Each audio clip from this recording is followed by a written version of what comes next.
Estoy acá, Eduardo, estoy acá. Se nos reseteó todo el sistema por un golpe de tensión. No hay Bueno, problema. bueno, estábamos charlando, yo te estaba diciendo que pasa a depender mucho de los países. Hay países que tienen normas más estrictas, porque tienen temblores todos los días. Yo viví 2 años en México Ujú. y teníamos un vaso de agua para ver cuando temblaba. Que me habían dicho ponete, y una vez que Sí. tembló un poco más, que Y ellos... estoy seguro que además sabían de memoria los protocolos en caso de que ocurra una cosa como esta, que son muy importantes para evitar consecuencias mayores cuando ya se da una cosa como estas, ¿no? ¿Qué Exactamente. es lo otro que preocupa? Porque, bueno, en una situación tan complicada como la política, la económica y la social en Venezuela, incluso los cuerpos de seguridad, los cuerpos de rescate, etcétera, no están en óptimas condiciones para enfrentar un desastre de este tipo, ¿no? Eso es lo que más preocupa, no solamente el hecho, sino la capacidad del país, como decías tú, de afrontar un hecho como este, ¿no? Sí, sí, más bien desde ya. Totalmente de acuerdo. Es así porque, bueno, tenemos, este, todo la parte no es solamente los edificios, las normas, es como vos decís, es la asistencia a los heridos, los rescatistas, tener los medios, los perros que buscan, ¿me entendés?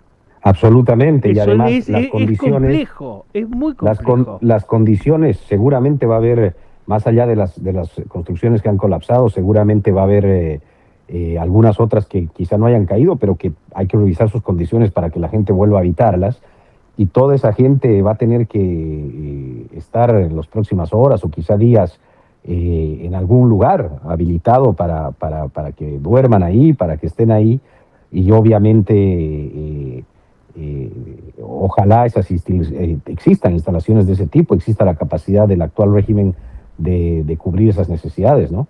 Sí, sí, y que tengan sobre todo, y si no existen, que tengan la voluntad de crearlos rápidamente y, como es, y también pedir ayuda internacional que siempre aparecen en los Ujú, terremotos. ujú.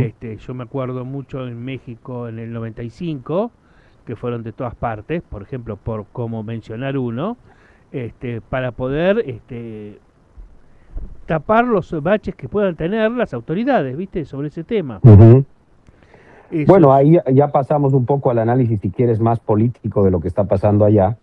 Y ahora, si bien está el régimen todavía de lo que queda del chavismo a cargo, entre comillas, sí, eh, la realidad es que hay una tutela de los Estados Unidos, ¿no?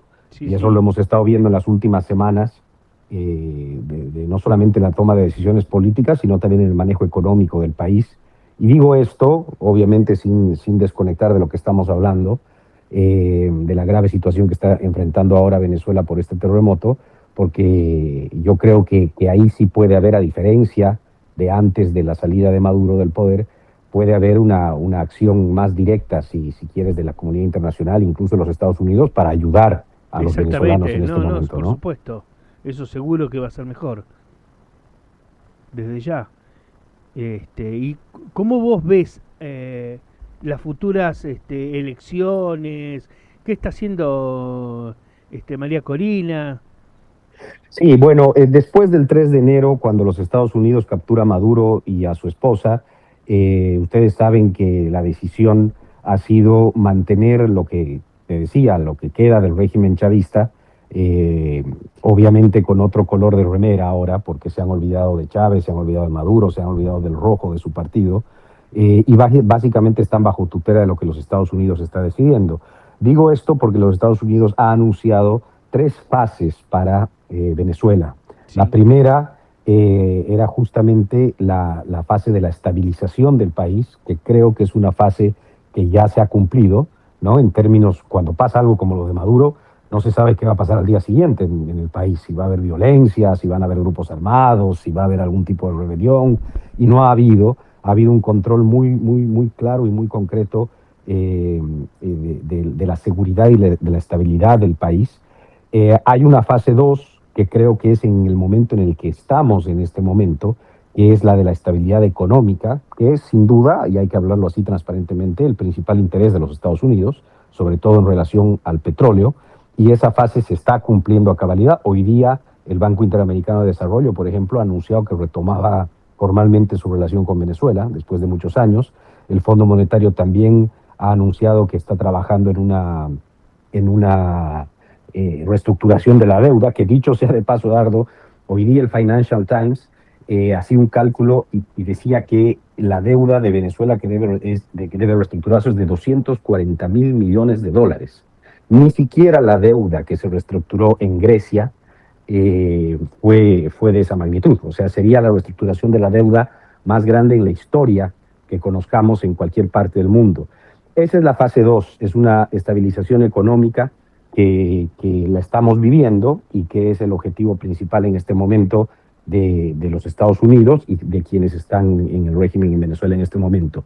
Y para responder ya concretamente tu pregunta, es la fase 3, la de la transición y unas elecciones libres, la que va a llevar a ese país a elegir democráticamente y finalmente al próximo presidente del país, y es en ese contexto que María Corina Machado, que es la líder indiscutible de los venezolanos, no digo de la oposición, sino de la inmensa mayoría de los venezolanos, sigue trabajando incansablemente, sigue desde que logró escapar a recibir el premio Nobel en el exterior, pero obviamente con el objetivo puesto en regresar lo antes posible a Venezuela para trabajar en la construcción de esa fase 3, de esa transición que no es fácil, y perdón por lo extenso de la respuesta, pero no es fácil porque esa fase 3, entre otras cosas, necesita la reinstitucionalización de varios de los poderes, mínimamente del Consejo Nacional Electoral, que es el que lleva adelante las elecciones, del Tribunal Supremo de Justicia, pero además, Eduardo, no olvidemos que hay que crear de cero un nuevo padrón electoral para que sean unas elecciones que realmente reflejen lo que los venezolanos deciden en un país donde de 32 millones, más o menos 9 millones de ellos viven en el exterior, porque han tenido así el éxodo masivo más grande del continente en los últimos años, por lo cual también, además de limpiar el padrón y de crear uno nuevo, hay que dar las condiciones para que esos millones de venezolanos en el exterior puedan votar. Entonces va a ser una fase 3 que no va a ser fácil y que no va a ser corta, y que yo más bien pienso que puede pensarse en un proceso electoral en Venezuela más hacia finales del próximo año. Sí, con suerte, yo te diría. Uh-huh. Es muy largo y todo. Tu contestación no fue larga, fue como es correcta. Y es muy largo el proceso. Si lo logran hacer para fin del año que viene, para mí sería muy apresurado, digamos, no porque uno no quisiera que llegara lo antes posible, sino yo creo que les puede llegar a tomar más tiempo, porque hay que reconstruir todo. Sí, Y son casi 30 años, igual, 1 o 2 años más, en verdad, si uno ve la cosa en perspectiva, para lograr lo que finalmente merecen los venezolanos, que es vivir en libertad y en democracia, no es mucho más. El único tema que no se puede dejar de lado es también el análisis geopolítico de todo esto, y no nos olvidemos que seguramente la administración Trump quiere terminar este proceso antes de que termine su periodo. Por eso es que también algunos de los tiempos se acortan, ¿no?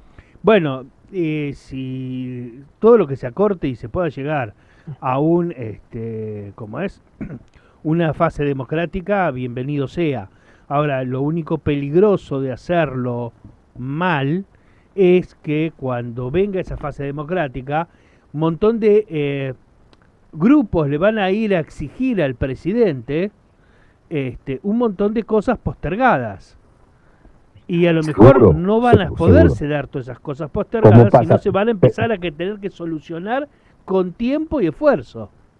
Sí, sí, pero viendo el medio vaso lleno, o lo que quede Ujú. del vaso lleno, esa es una de las partes positivas, si quieres, como lo veo yo, de que esté tomando tiempo esto. Porque, por ejemplo, lo que tú dices es muy importante, porque tú te imaginas lo que hubiera sido que el 3 de enero se llevan a Maduro y el 4 de enero le entregan a la oposición venezolana el poder en Venezuela. Dura un Hubiera sido mes. inmanejable, Dura un hubiera sido mes. Era incontrolable. peor.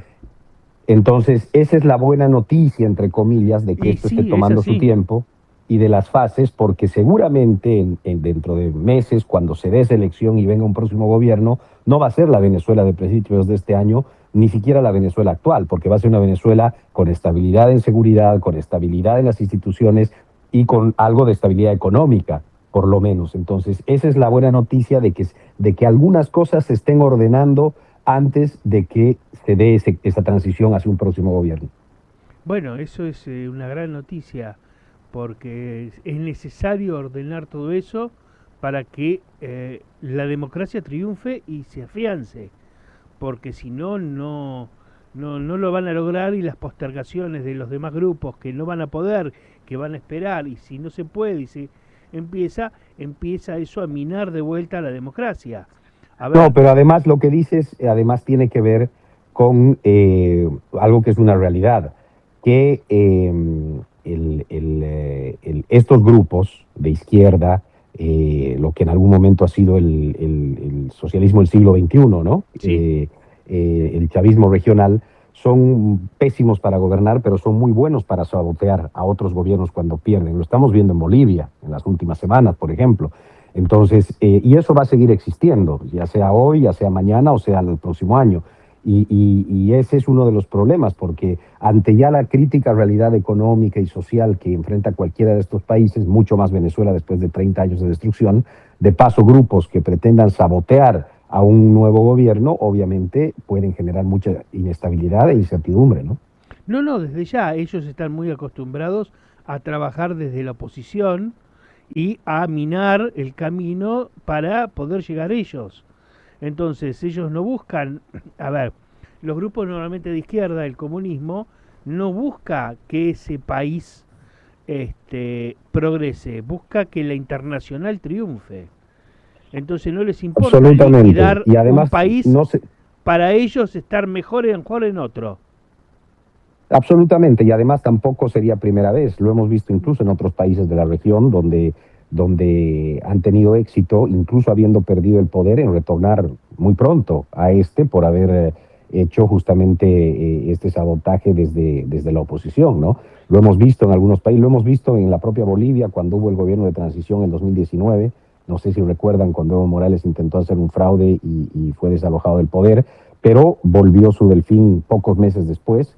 Lo hemos visto incluso en el propio Brasil, cuando después de solo 4 años de Bolsonaro volvió Lula al poder, después incluso de haber estado detenido por hechos de corrupción y algunas cosas que en algún otro país más serio lo hubieran sacado de la política, definitivamente. Y Pasó es en lo que se sigue Nicaragua. intentando ahora. Pasó en Nicaragua, por supuesto. Entonces, bueno, es el, lo bueno de todo esto, volviendo a tratar de mirar el medio vaso lleno, es que como ya ha pasado, ya existe la experiencia y el aprendizaje sobre estas cosas y debería ser por lo menos un poco menos difícil enfrentarlas, ¿no? No, desde ya, por supuesto. Eso hay que trabajarlo y tenerlo en cuenta, y hay que concientizar a la gente que cuando venga el gobierno lo que va a hacer es poder trabajar hacia adelante. No va a ser mágico, porque muchos van a esperar que sea mágico. Y en vez de las cosas, Sí, ayuda a la oposición porque ellos quieren pararse en algo mágico. Entonces, absolutamente, u- absolutamente de acuerdo. Pero además, bueno, pero de nuevo, casi 30 años después de chavismo y habiendo llegado a la situación en la que los venezolanos han vivido, creo que en ese país existe mucho mayor conciencia que en muchos otros de nuestros países en la región. Conciencia primero de que no se puede volver, porque les ha costado y les está costando muchísimo sufrimiento salir de ese tipo de modelos. Y se va, no hay nada que se extrañe, ¿no? No nos olvidemos acá, por ejemplo, cuando llegó Macri al poder, ganando por poco las elecciones a Scioli, en el momento en el que Macri asume el poder, incluso la imagen de la propia Cristina Kirchner no era catastrófica. Había un sector de la Argentina que todavía extrañaba y creía que se había vivido mejor con Cristina o con los Kirchner que con Macri. Y por eso volvieron, solo 4 años después. En Venezuela eso no existe, porque son muy pocos los venezolanos que creen que el chavismo funciona y que cualquier otro modelo no puede ser mejor. Esa es una ventaja, yo creo, más a nivel de conciencia de las personas allá. a ver, Cristina acá volvió, pudo volver, o mejormente, camuflada con Alberto, Uh porque -huh. Macri se equivocó en muchas cosas. Muchas cosas las hicieron demasiado mal.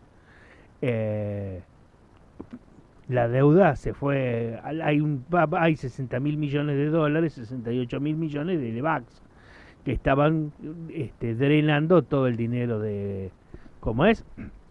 De las arcas, porque se le liquidaban, ¿cómo es? Cada quincenalmente o semanalmente algunas, a un interés en dólares que terminaba con el dólar quieto casi a 25% anual.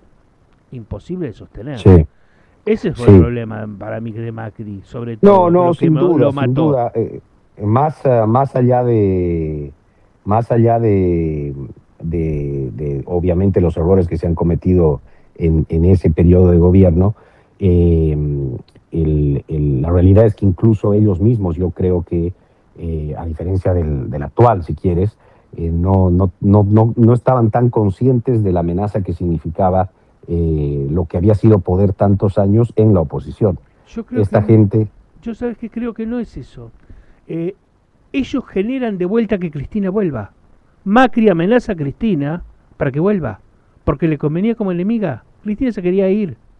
Bueno, pero es una de las cosas, por ejemplo, que pueden ser parte de este aprendizaje. El tema de mantener vivo, ¿no?, a tu principal adversario, supuestamente para que eso genere el suficiente temor para que se queden contigo, evidentemente no funcionó, porque lo mantuviste, obviamente, digo vivo en el sentido político, ¿no? Sí, Lo sí, sí. mantuviste sobre la palestra, y en ese caso no solamente no necesitan ni siquiera resucitar políticamente, sino que simplemente se aprovechan los errores que puede cometer un gobierno en ejercicio y sobre eso construyen un relato de que el pasado era mejor. Pero por supuesto, ese es el problema que pasa. Ahora Milei tampoco aprendió porque sigue basándose en lo mismo. Lo único que tiene es como es peligro cuca. Bueno, pero es justamente un análisis interesante ya actual, ya no del pasado, sino de lo que es más difícil, que es Sí, analizar el futuro, porque lo sabremos el próximo año. claro. Evidentemente la decisión del gobierno actual ha sido algo similar, ha sido mantener actual como amenaza latente el regreso al pasado, ¿no? En este caso, no sé si con Axel Kicillof, con la propia Cristina. El tema es qué pasa si les sale mal y vuelven. Se va a haber cometido el mismo Exactamente. error dos veces, ¿no? Exactamente, pero el problema es, si no es uno, ¿quién queda? Si no dejaron surgir a nadie, ni de un lado ni del otro. Bueno, pero el tema es que en política, Eduardo, a veces el análisis, o sea, el análisis es que mejor mantener los liderazgos viejos para que me sigan eligiendo a mí. Les ha Bueno, funcionado es así. el año pasado, de septiembre a octubre, les ha funcionado. Yo siempre, cuando converso acá sobre el análisis de eso, ¿te acuerdas las elecciones de septiembre donde le fue muy mal Sí, al oficialismo? Y para mí, yo les decía, para mí el momento donde empiezan a recuperar posibilidades para que les vaya bien en octubre fue la noche de septiembre en la que perdió el mileísmo, porque se vio en la tarima a un Kicillof, a un Massa, a todas las figuras que la gente no quería, evidentemente, y que estaban celebrando porque muchos habían dicho no me gusta el pasado, pero tampoco me gusta Milei y no lo voto. Pero cuando vieron esa imagen de lo que les gusta menos celebrando, bueno, en octubre exactamente. fueron y siguieron apoyando. A eso apuesta seguramente el oficialismo todavía de cara al próximo año. El tema, lo que tú dices, el tema es que es una apuesta riesgosa, porque te sale uno o dos puntos mal y perdiste de nuevo el país y la elección, ¿no? ¿Sabés lo que yo creo que cambió en esto? Que el 30% no votó. Claro, En la claro, pero ese Argentina votaba arriba del 80% siempre. es que ese 30% es gente que en algún momento había votado, ¿no? Muy decidida, y que después simplemente tampoco tú le puedes obligar a la gente a que te vote tapándose la nariz eternamente, Y ¿no? bueno, Lo ese es el podrá hacer la gente. problema. El tema es que lo hace entregándote eso, porque el voto al final, Eduardo, es un acto de confianza. Exacto. La gente no es un cheque en blanco, entonces la gente te dice, bueno, voy a confiar en ti, pero si después, porque ya no confío en el otro, pero si después de un tiempo tú también lo decepcionas, la gente, no puedes obligar a la gente a decirle, bueno, como no confías en el anterior, seguí confiando en mí. No, no tengo por qué confiar en ti tampoco. Y por eso los números de la abstención de la gente que no votó subieron tanto en las últimas elecciones, ¿no? Y esa es la gente que yo creo que ahora deberían estar observando tanto oficialismo como oposición, porque esa es la gente que al final va a decidir el destino de la Argentina el próximo año. Sí, yo creo que también, pero va a tener que aparecer alguien que enamore. Pero no es lo Porque que ha el pasado voto muchas es veces. el voto, si el candidato no enamora, los votos no Es lo que ha llegan. pasado muchas veces, es lo que ha pasado, lo que sigue pasando. Veamos Colombia, ¿no? En Colombia el análisis los últimos años ha sido siempre el mismo. Si no es la política tradicional, bueno, llega el del otro lado que fue Petro en su momento.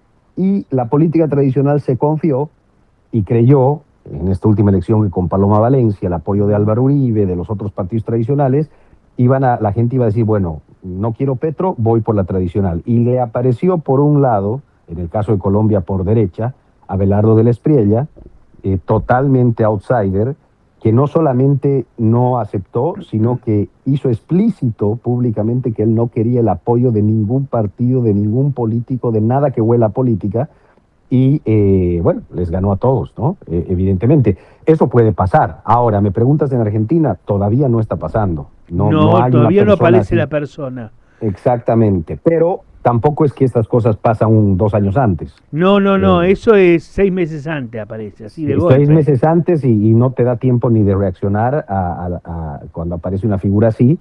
Y el terreno es fértil para un escenario como ese, porque, de nuevo, vos tienes un terreno muy polarizado, donde hay un medio que es el que decide, que no está conforme ni con irse a uno ni a otro lado, y que puedes captar fácilmente su atención, viniendo desde un lugar diferente a los polos opuestos, ¿no?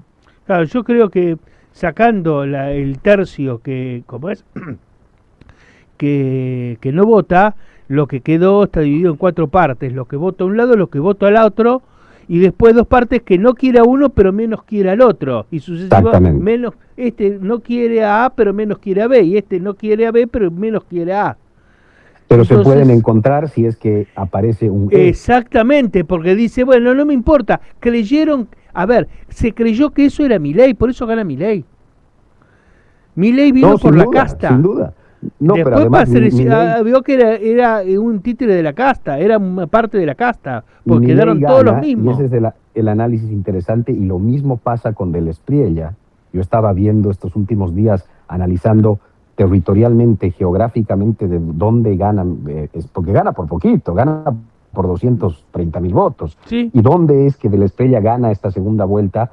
Y gana tanto en lugares que es conservadora, ¿no? Que votan obviamente por él, pero también gana lo que hizo Milei el 2023, gana en lugares que históricamente habían votado a la izquierda. O sea, se nutre de votos también del otro lado, no solamente opositor. no, no, pasa, vos Milei mirás el voto, cómo fue atomizado, y era de derecha a izquierda, de joven a viejo, de rico a pobre, era todo igual, era Y de parejo. toda edad. De todo tipo de edad, por eso, Ujú, edad, ujú. como es, poder económico, ideológico, la parte ideológica murió, ya no le están dando importancia, él se identifica como liberal, ni siquiera es liberal, como es libertario, que con los liberales tienen muchas diferencias, por no decir demasiadas, pero el tema es que gana porque la gente lo que votó fue el hartazgo, pero ese hartazgo quedó porque no satisfació a todos. Porque Ujú. la realidad, lo que hizo él y lo que tiene hoy es el voto que le robó el PRO, que quedó con el PRO. Parte, ¿no? Parte, Claro, porque hay parte de ese voto que también se decepcionó, si quieres, está bien, sí, sí, sí, parte se fue, pero lo que le quedó le pertenecía al PRO. Ni sí, sí, siquiera sí, sin tampoco duda. todo el PRO, porque el PRO se partió en pedazos. Así es, así es. Ejemplo, la reta está solo, se fue, No, no, bueno, por eso el mapa es interesante, porque hablando sí, de los A, B, C, D y E, yo creo que ahora hay una A claro, que es el mileísmo, tiene una base muy sólida. Hay un B claro, que es el kirchnerismo slash peronismo, que tiene también una base bastante sólida. Y hay un sector medio que se compone de todas estas figuras, que no hay, donde no hay, por ahora, no hay una cabeza que los enamore, que los aglutine, pero hay varias cabecitas que tienen pequeños pedacitos de eso.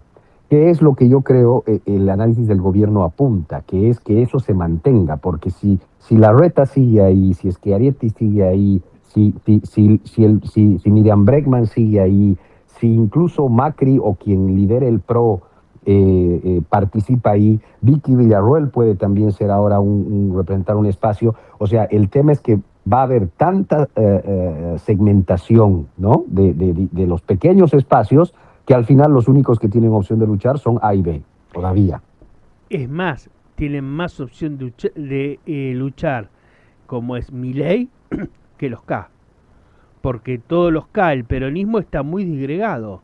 Ellos Sí, no. Es un pequeño grupo que está sí, unido por sus sí. intereses económicos y dicen nosotros vamos a seguir porque vamos a seguir ganando. Es un muy buen Entonces, punto ese porque la verdad es que entre A y B la gran diferencia es que A, el mileísmo tiene un solo líder, claro, que es Milei. exacto, tiene un Eh, líder.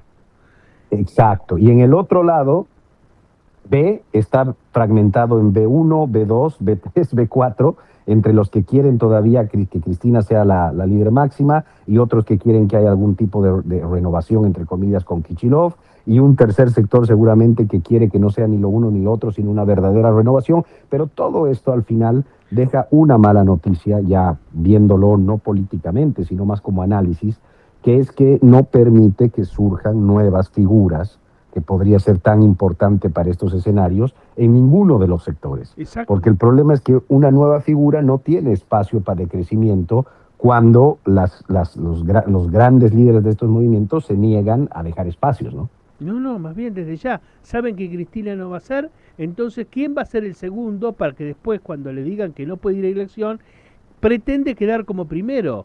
Y ya hay gobernadores peleándose. Pero el que está Exactamente. queriendo encabezarlo es Máximo. Sí, sí, Y pero Máximo no va ni me para atrás parece, ni para adelante, pero Cristina lo sigue defendiendo a su hijo. sí, sí, lo que pasa es que el apellido sigue jugando, creo que un rol importante en ese Sí, es sector, así. ¿no? Y no solo un rol importante dentro de la cúpula de poder del kirchnerismo-peronismo, sino un rol importante también en un sector de la gente. Es innegable que el kirchnerismo todavía sigue mucho menos que hace algunos años, pero sigue existiendo como una fuerza importante. Una cosa que no podemos tampoco obviar es que, a diferencia de otros sectores políticos, el peronismo y kirchnerismo ha demostrado que, llegado el momento de la verdad, son capaces de tragarse todas sus diferencias para tratar de preservar o de buscar algo de poder. Exactamente, se unen y se callan. Por Y eso, eso no se puede subestimar, Eduardo, porque además ahí lo vuelvo a comparar con lo que ha pasado en Bolivia, por ejemplo, el año pasado. Hasta hace un año, a principios del año pasado, nadie tenía duda de que la gran posibilidad, se llama Andrónico Rodríguez, el candidato que iba a ser supuestamente el sucesor de Evo, iba a ser el siguiente presidente, porque esa base era una base suficientemente amplia. Si es que el gobierno en ese momento, que era de Arce, el evismo liderado por Evo Morales y todo el resto de la izquierda, se aglutinaba alrededor de Andrónico Rodríguez. La mejor noticia para la oposición boliviana en ese momento, que ahora es gobierno, que le permitió en parte llegar al poder y ganar, fue que ellos nunca lograron ponerse de acuerdo. Y llegaron a la elección con 3 candidaturas, pero además matándose entre ellos, y atacándose más entre ellos que a la derecha. Y del otro lado, al final, si algo los unía, era el terror a que vuelva al poder el más de Evo Morales.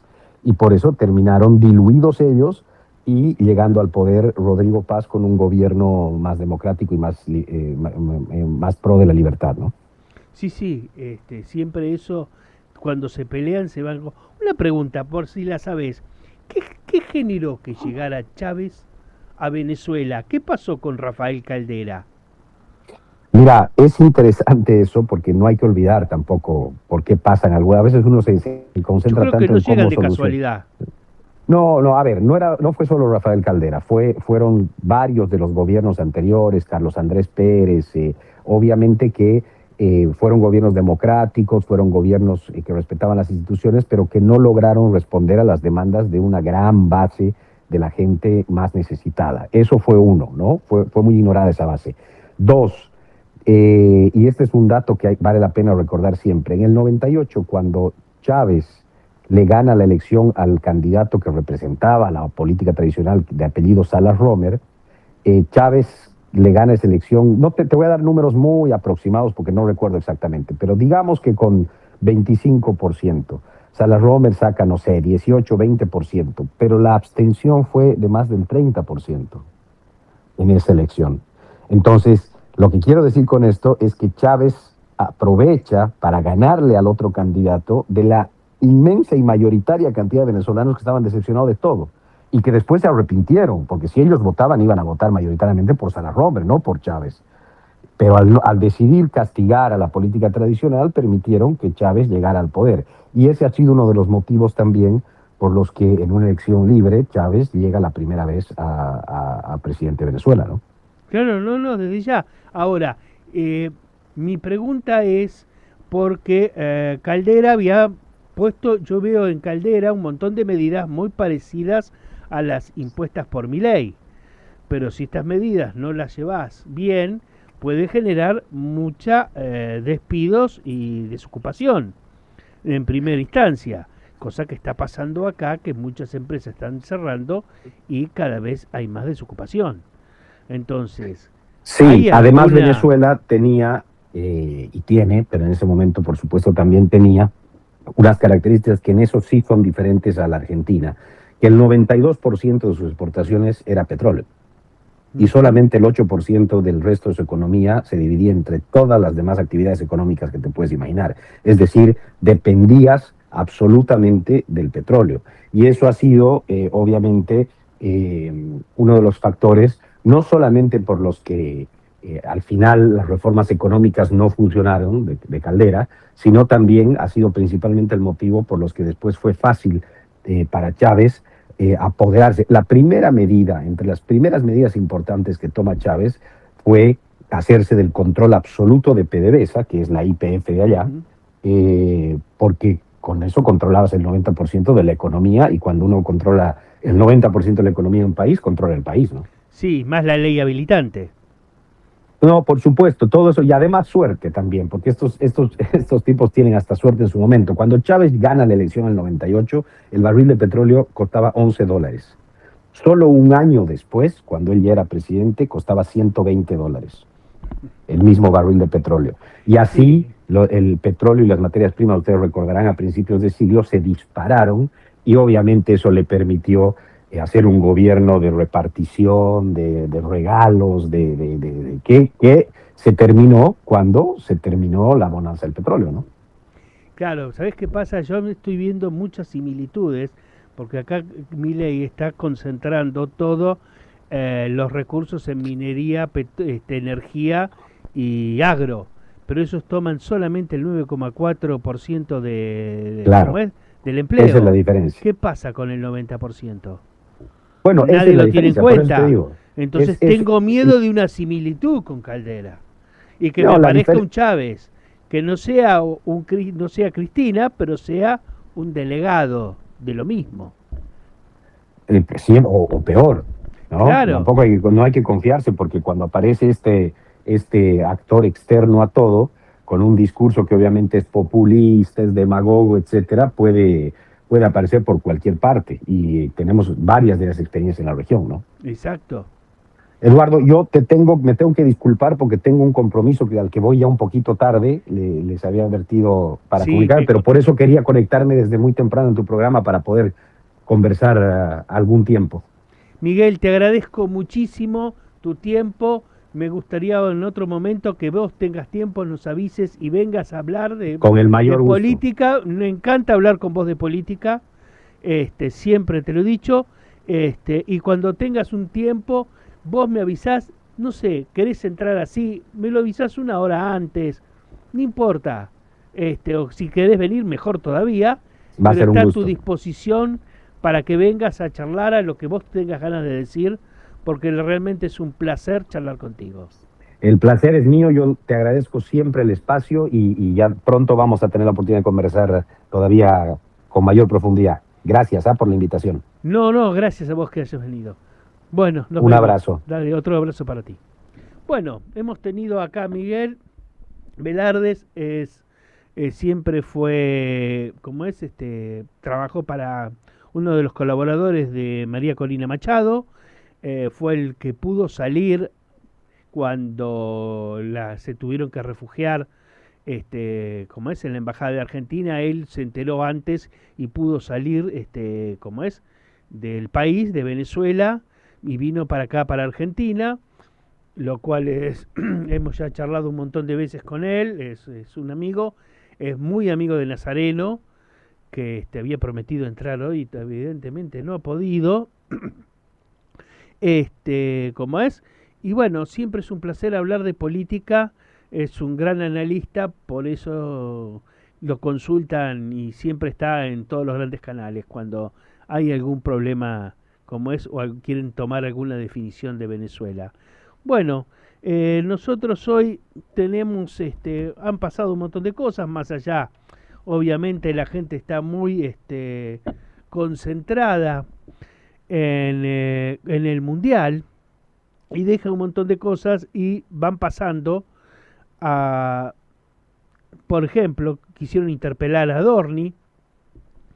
El PRO salió a decir un montón de cosas que había que hacer, esto y aquello, pero en el momento, igual que el radicalismo, en el momento de sentarse para dar quórum y poder interpelarlo, desaparecieron.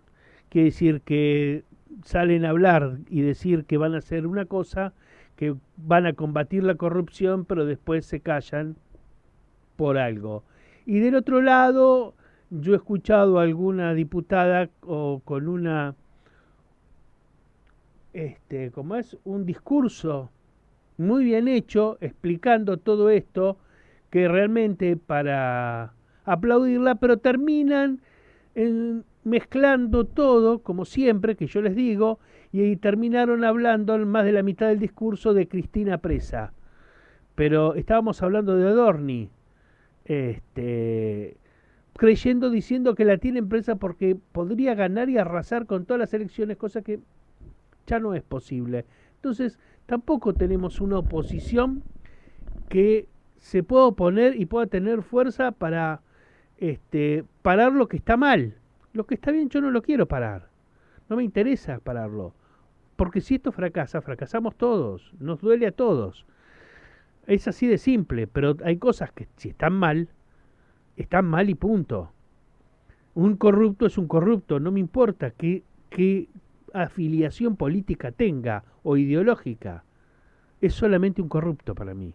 Y tiene que la justicia actuar a esto. Más allá que no estoy yo de acuerdo en algunas cosas de la forma que lleva este gobierno. Ellos tienen una narrativa, estamos en un proceso de transformación productivo, ellos nos cuentan eso, hay ganadores y perdedores, y creen que los sectores improductivos para ellos van a desaparecer y que toda esa gente se tiene que transferir a los sectores ganadores. Se resignan y lo que tiene que hacer es reasignarse los recursos de los sectores perdedores a los sectores ganadores. Cuando uno habla de recursos, se está hablando de capital y de trabajo. Hablando de capital, si yo a mí me cierro una planta textil, evidentemente no voy a poder llevar las máquinas textiles para perforar un pozo petrolero, ni para juntar litio, ni para generar electricidad. No me sirven más. Y el galpón no puedo almacenar donde estaba la fábrica petróleo. Quiere decir que el capital que se cae, se cae. Ese capital no se reasigna. Son nuevos capitales que tienen que entrar. Y el trabajo también es bastante relativo porque un operador de ese telar, que tenía más de 20 años operándolo y tiene 40 y pico de años, no va a aprender a perforar, ni va a aprender a manejar media o alta tensión para la parte energética, o no va a aprender a sembrar o a cosechar.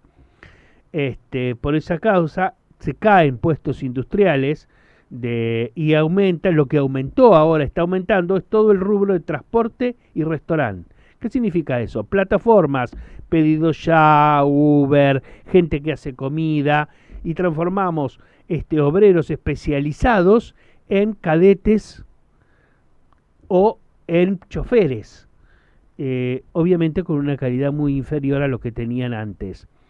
Entonces esto ya ha pasado en otros países del mundo y una solución no es eso. Aparte, como hemos dicho, y que es lo que estaba yo tratando de hacer una similitud porque llega Chávez a Venezuela, es que lo que nos estamos nosotros queriendo dedicar es que el país se enfoque a energía, a petróleo, a agro y a minería, pero eso solamente consume el 9,4% del empleo. Pongámosle de un 10%. ¿Qué hacemos con el otro 90%?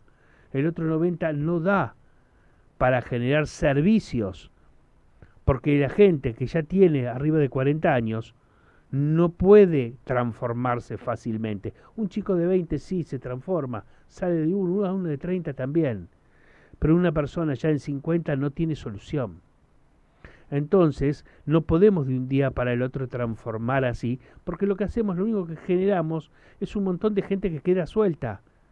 Y esa gente hay que buscarle qué hacer, porque lo que es esto es una rotura del contrato social. Si yo rompo el contrato social, está todo bien, podemos llevar a uno mejor. Yo estoy de acuerdo, pero tenemos que establecer una transición sin dejar a la gente afuera. La economía sin la gente no existe. Son números, nada más. No es economía. Es matemática financiera. Ok. Eso es una de las grandes cosas. El otro problema que puede llegar a surgir es lo que se llama en economía enfermedad holandesa. Cuando un país descubre o empieza a producir una cantidad bastante grande de recursos naturales, eso le hace ingresar un montón de dólares al país, y eso hace que el dólar, digamos, genere un retraso por exceso de dólares. Los costos a las empresas y sobre todo a las pymes les aumentan. ¿Cómo? Ponelo nomás al Nazareno. Hola, hola. ¿Estás ahí, Nasa? Acá estoy, ahora sí. ¿Cómo andás, querido? Por lo menos, bueno, entraste en los últimos 5 minutos. No, pero mejor 5 minutos que nada. Exactamente, totalmente mucho, de acuerdo. Miguel estuvo genial. No sé si tengo mucho sonido ambiente. No, se escucha bien, se escucha bien. Te doy los 5 minutos que me hagas un editorial.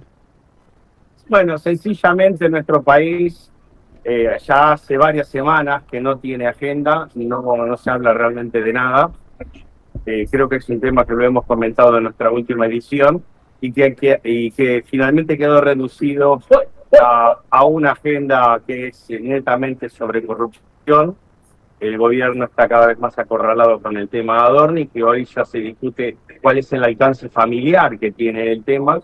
Y por otro lado, lo que realmente importa en esa materia, que es el caso que hemos visto de Jessica Sirio, su marido, el alcance de Martín Insaurralde y por extensión a Sergio Massa.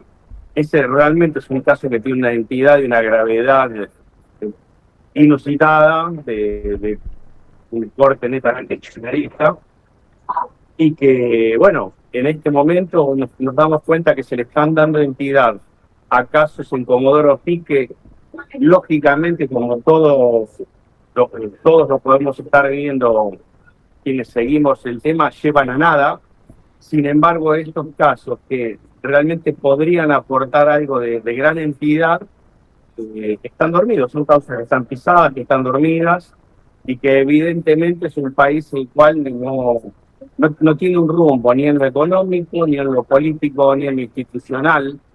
Esto que hemos visto en las últimas horas de un casi seguro voto de censura contra Manuel Adorni resultó ser en una retirada del PRO para que, como decíamos en alguna época, al estilo Pancho Lambolina, siga, y finalmente tenemos una sociedad que, como pasa en cada una de las copas del mundo, se apaga toda la agenda durante lo que dure la participación de Argentina, y después retomaremos nuestra vida económica, política, social e institucional para ver, bueno, a dónde nos lleva el, entre comillas, gobierno de Milei. Ya hoy creo que no tiene sentido hablar de gobierno de Milei porque la que maneja todo es Karina, nuestra querida reportera sin formación, pero que ha sabido enfocarse mucho o demasiado en los temas personales y no en la cosa pública.